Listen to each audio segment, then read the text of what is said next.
Hello, everyone, and welcome to a new edition of Ian Saturday Night on Sunday night.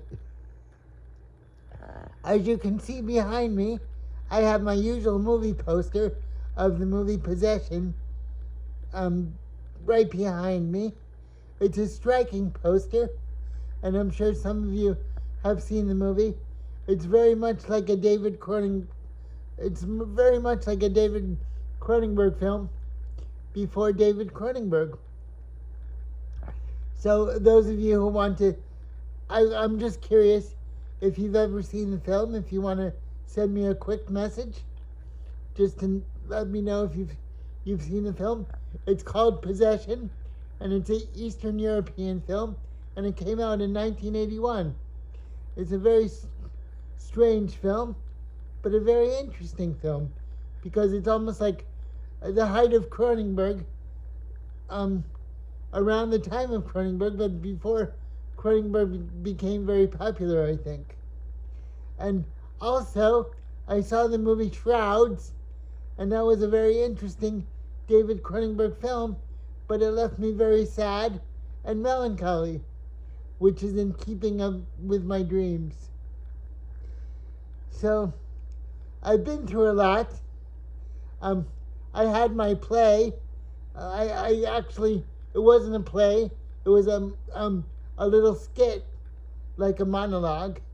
So that did okay. And I've just been trying to rest. Different things have happened to me that feel surrealistic.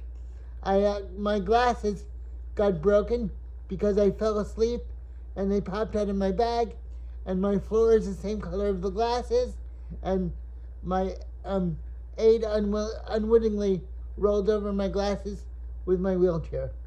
So it's nobody's fault. I should have been aware, but also maybe my aide should have been a little aware. And this puts me in a state of great anxiety because without incriminating my parents, my mom, it's a trigger point for stress because I lost my glasses once before in a big way, and it causes my mom a lot of unease to lose my glasses. This is understandable, but in other ways, I think she's a little harsh. So I'm dealing with that stress. I'm going to try to get them fixed tomorrow, so we'll see what happens. I know this is a very pedestrian predicament, but as I'm always trying to be independent, it's always an obstacle in terms of how other people see me and whether they see me as a responsible person. It bothers me to no end, and I'm always second guessing myself. I wonder, if I could have done better about this, or if I could have done better about that. And then when a minor disaster befalls me, like my smushed glasses, because I have a Kafkaesque sense of judgment in my heart. I've always felt like Franz Kafka, so I feel like the judgment of my parents is upon me, and I can't help it. my mom and my dad and my stepmother, they're lovely people, but for some reason I always feel like I'm under great judgment even at 58 years old. So it has a lot to do with my personal psyche and wanting to do the best that I can. I probably get this from my mother's womb somehow, this sense of judgment and struggle, but it's part of me, and I deal with it the best I can. Also, I have a bruise on my foot. I don't know how I got it, but I don't remember feeling pain. But I have a bruise on my little toe, and my aide is concerned. But it's kind of bluish, kind of discolored. But since I don't feel any pain, and it doesn't cause me any discomfort at all, it's just a bruise, I have faith that I have great faith that it'll be okay. So I have all these little things going on that point to my surrealistic circumstance, but I just have faith that everything will be okay, and I carry on.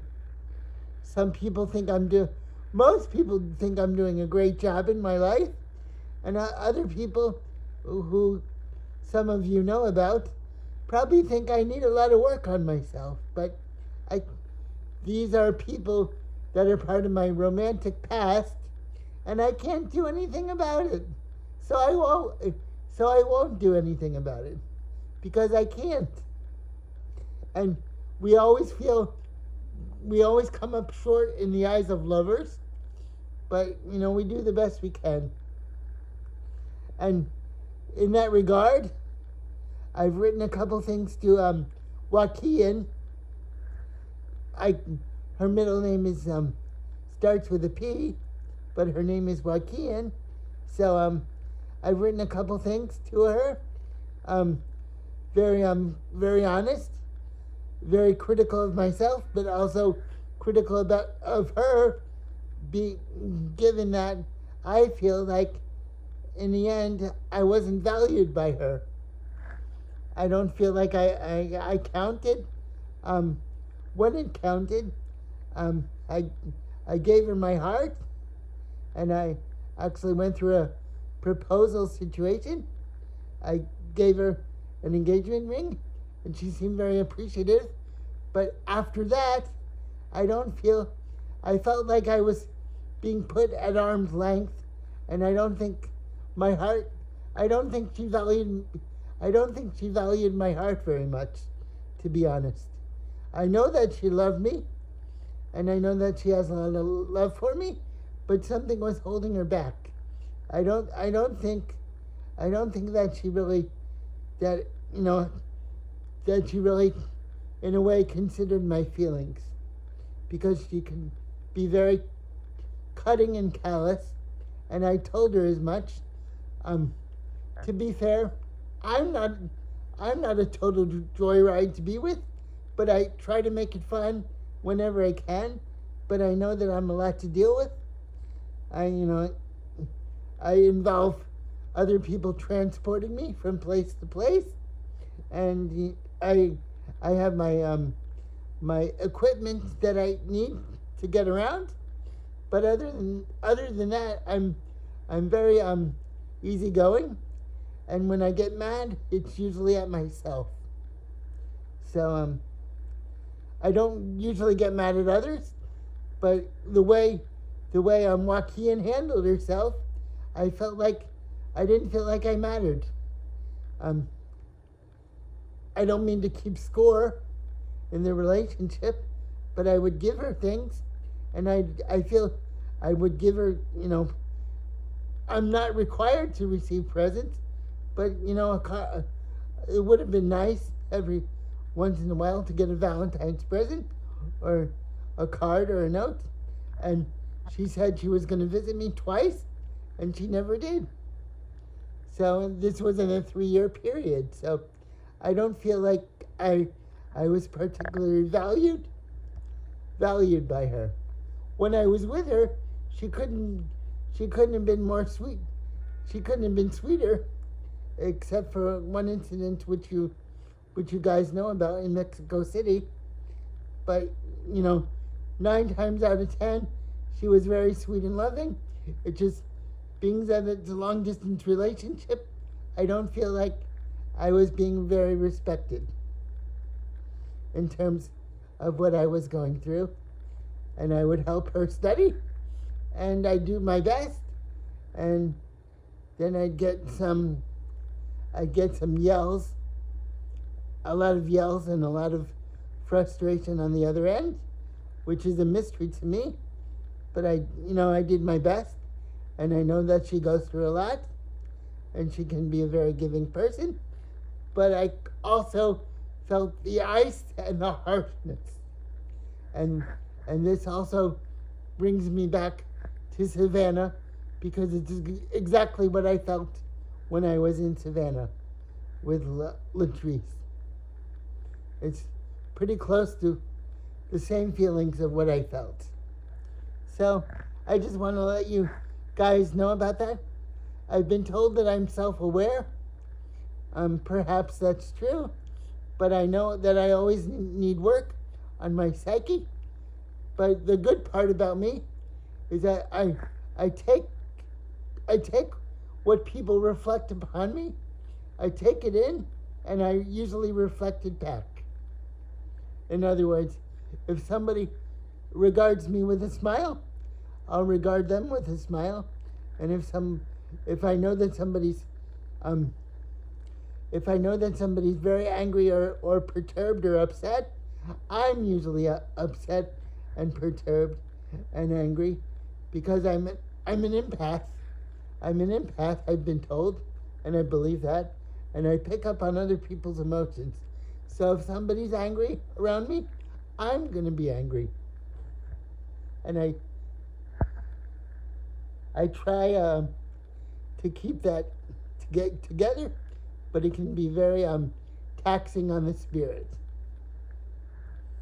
So that's all that I've been dealing with. A lot of heart searching, but things have been going on okay. And I take one day at a time, and I always hope for the best. Food helps. Food is good.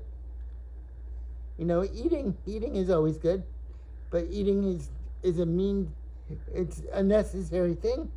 But I do take pleasure in eating, and I try to keep myself healthy, and all those things.